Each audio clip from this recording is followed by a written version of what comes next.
इस लेक्चर में हम एक्सप्लोर करेंगे कुछ एडोबी प्रीमियर के टूल्स। जैसे कि मैं पहले भी बता चुका हूँ, टूल्स जो बहुत इंपॉर्टेंट होते हैं। ज़रूरी नहीं कि आपको सारे टूल्स ही इस्तेमाल करेंगे या सारे टूल्स को रट्टा लगाएंगे तो ही आप अच्छा एडिटर बन सकते हैं, ऐसा बिल्कुल नहीं है। लेकिन इतना ज़रूर मैं आपको बताऊंगा कि ये जो टूल्स होते हैं बेसिकली ये आपको आपके वर्क फ्लो को स्पीड अप करने में बहुत हेल्प आउट करते हैं। और जितना ही बेहतर आपका वर्क फ्लो तेज़ होगा, आप स्पीडी अपना एडिट को लेके चलेंगे, उतना ही आप बच सकेंगे फ्रस्ट्रेशन से और इतना ही आपका आउटपुट बेहतर आ सकेगी। चलिए हम इनको एक्सप्लोर करते हैं। जैसे कि मैं पहले भी बता चुका हूँ कि हमारे पास टूल विंडो कुछ इस तरह से है और इसके अंदर हमारे पास डिफरेंट टूल्स मौजूद हैं। वर्क स्पेस की हिसाब से जो मेरी वर्क स्पेस सिलेक्ट है उमेर, उसमें इसको मैंने यहाँ पर एडजस्ट किया हुआ है। ये और जगहों पे भी एडजस्ट हो सकती है, आपकी अपनी सहूलत के हिसाब से आप इसको कहीं और मूव करना चाहें तो कर सकते हैं। इस वक्त मैं इसको थोड़ा सा एक्सपेंड कर देता हूँ ताकि आपको ज़रा बेहतर विजिबल हो सके। तो ये सारे टूल्स हैं जिनको आप अपने एडिट में यूज़ कर सकते हैं, टाइमलाइन पे इनको इम्प्लीमेंट कर सकते हैं। सबसे पहला टूल जो हमारे पास है वो सिलेक्शन टूल है और इसकी शॉर्ट की है वी। आप देख सकते हैं कि बाय डिफ़ॉल्ट ही ये सिलेक्ट होता है और आप कहीं पर भी कोई काम कर रहे होते हैं तो ये टूल आपके सॉफ्टवेयर खुलते साथ ही ये टूल आपका बाय डिफ़ॉल्ट सिलेक्ट होगा। इसका फ़ायदा क्या है? एक तो आप इससे सिलेक्शन कर सकते हैं।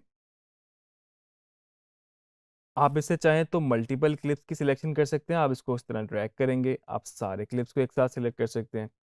और वही अगर टाइमलाइन को आपने ज़ूम आउट किया हुआ हो, आप चाहें तो इस तरह से भी इसको सिलेक्ट कर सकते हैं।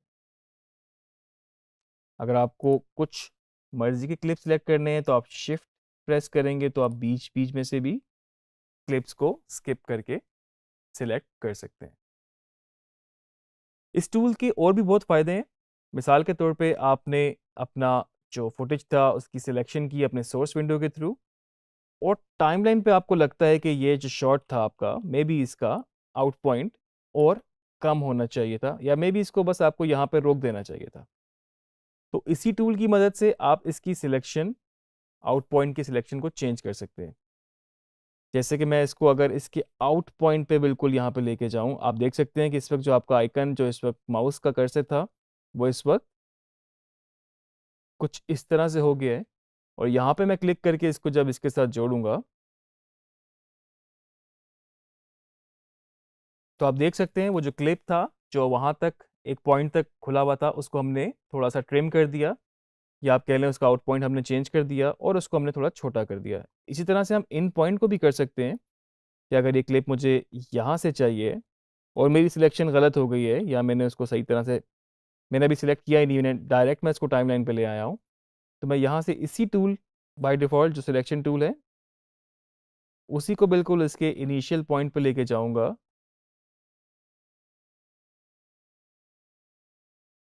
तो आप देख सकते हैं कि इसका इन पॉइंट इस वक़्त कम हो चुका है और ये फुटेज मज़ीद ट्रिम हो चुका है। तो सिलेक्शन के साथ-साथ आपकी एडिट में भी ये टूल काफ़ी हेल्पफुल है। सेकंड टूल हमारे पास यहाँ पर ट्रैक सिलेक्ट टूल है। बहुत इंपॉर्टेंट टूल है ये भी।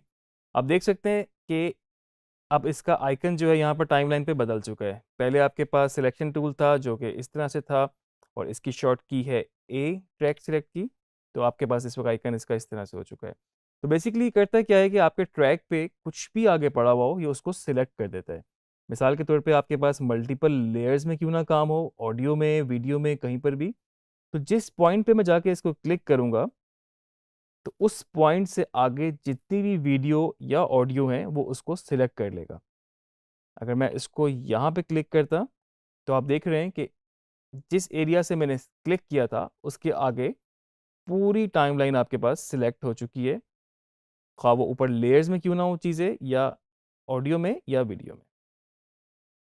अगर आपने सिंपल एक ट्रैक को सिलेक्ट करना हो, आप नहीं चाहते कि ऊपर लेयर्स में जिस तरह मैं आपको दिखाऊँ कि अगर अगर आपके पास ऊपर लेयर्स में भी चीज़ें हों,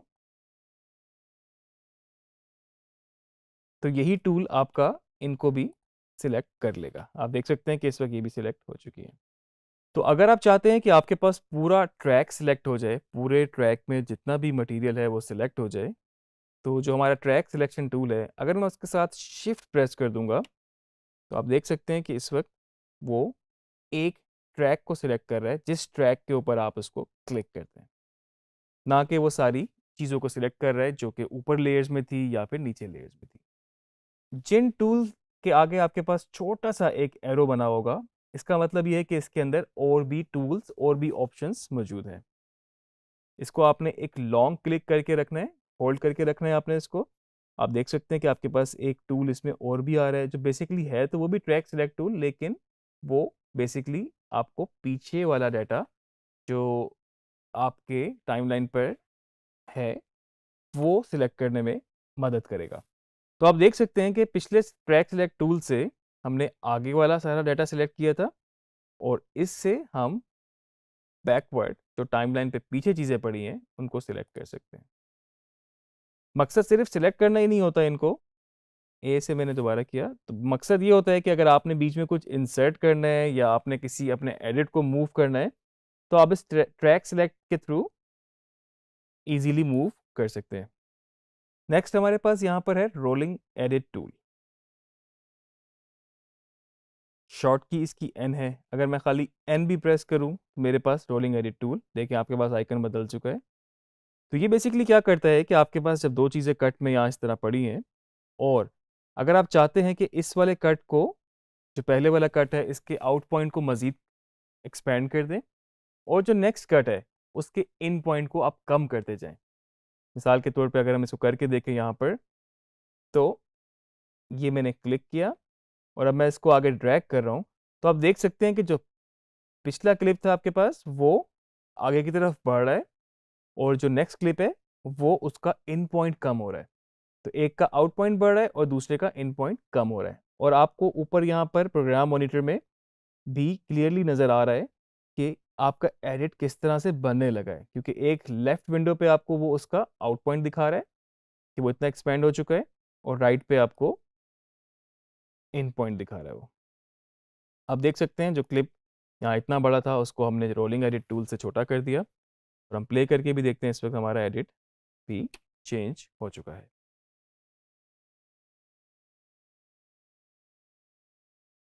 इसी को हम मज़ीद एक्सपेंड करके देखते हैं, हमारे पास रिपल एडिट टूल मौजूद है जिसकी शॉर्ट की है हमारे पास बी।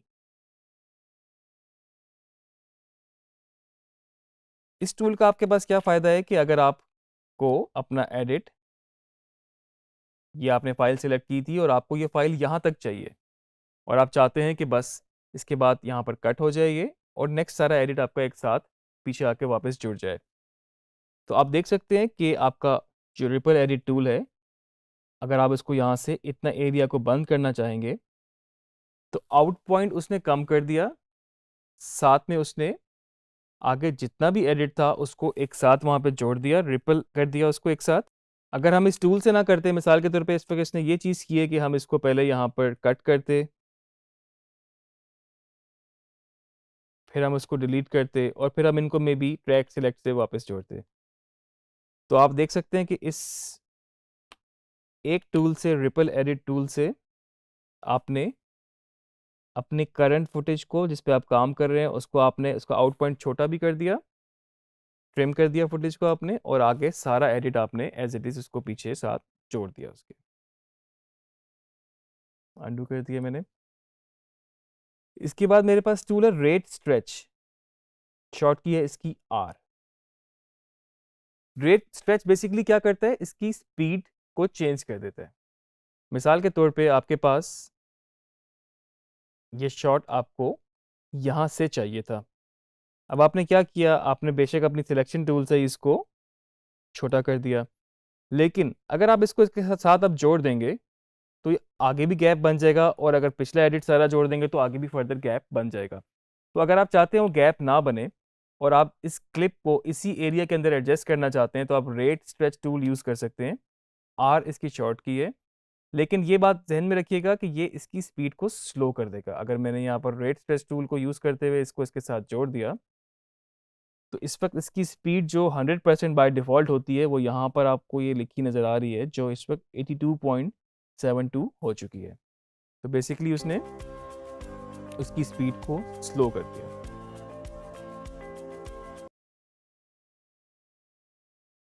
आप ओवरऑल भी इसकी स्पीड को खाली यूज़ करने के लिए रेट स्ट्रेच यूज़ कर सकते हैं। अगर मैं इसको आगे की तरफ एक्सपेंड करूँगा तो ये स्लो मो हो रहा है। आप देख सकते हैं कि शॉट मेरे पास अब मैंने प्ले किया है तो ये स्लो हो चुका है। इसकी स्पीड इस वक्त 13% है।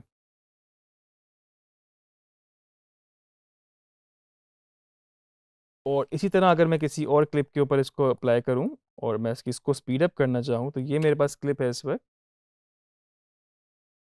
इस क्लिप को मैं यहाँ से सिलेक्ट करता हूं और आप देख रहे हैं कि इस वक्त ये एक ड्रोन शॉट है और इसकी मूवमेंट इस तरह से है।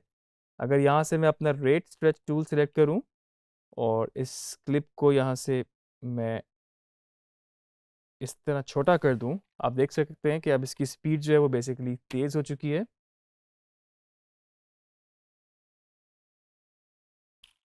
और इस पे यहाँ पर आप देख सकते हैं 931% इसकी आ रही है स्पीड की। मैं चाहूँ तो और तेज़ कर सकता हूँ इसको। दोबारा हम इसको प्रीव्यू करते हैं तो आप देख सकते हैं कि इस वक्त इसकी स्पीड पे फ़र्क पड़ चुका है बहुत ज़्यादा। आप स्लो भी कर सकते हैं इसको और आप इसको फास्ट भी कर सकते हैं।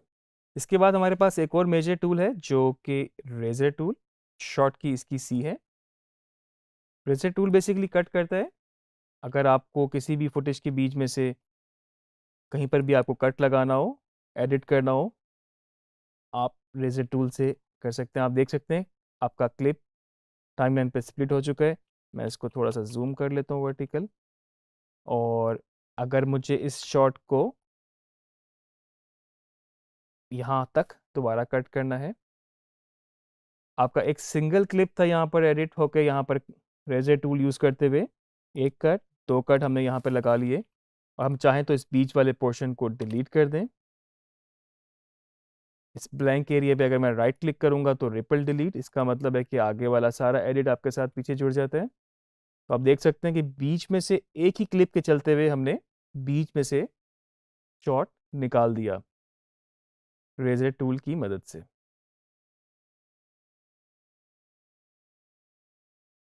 क्विक हम इसको यहाँ पर दोबारा अप्लाई करते हैं कि हमने यहाँ पर रेजर टूल यहाँ से लेके यहाँ तक दोबारा सिलेक्शन टूल पकड़ा अपना और डिलीट किया, रिपल डिलीट किया। आप देख सकते हैं कि पहले हमने बीच में से ये पोर्शन निकाला था, ये देखें कट, और इसके बाद हमने ये कट एक और। तो रेजर टूल भी बहुत इंपॉर्टेंट है आपके पास किसी भी क्लिप को बीच में से ट्रिम करने के लिए या कहीं पर भी कोई कट लगाने के लिए, ये आप यूज़ कर सकते हैं। तो ये तो था हमारा रेजर टूल और हमने देखा कि हम इसको बीच में से भी किसी फुटेज को कट करना चाहें तो अपनी मर्ज़ी का स्पेसिफिक एरिया कट कर सकते हैं। अभी तक हमने सिलेक्शन टूल को एक्सप्लोर किया, हमने ट्रैक सिलेक्ट को देखा, rolling edit, ripple edit, rate stretch और साथ में रेजर टूल को एक्सप्लोर किया। आपको इन टूल्स को देखने के बाद थोड़ा अंदाज़ा हो चुका होगा कि किस तरीके से ये टूल्स आपके एडिट को बेहतर कर सकते हैं और कैसे सारे प्रोसेस को स्पीड अप कर सकते हैं। अभी आगे आने वाले लेक्चर में हम बाकी टूल्स को भी एक्सप्लोर करते हैं, तो आप इसकी जब तक मैक्सिमम प्रैक्टिस कीजिएगा।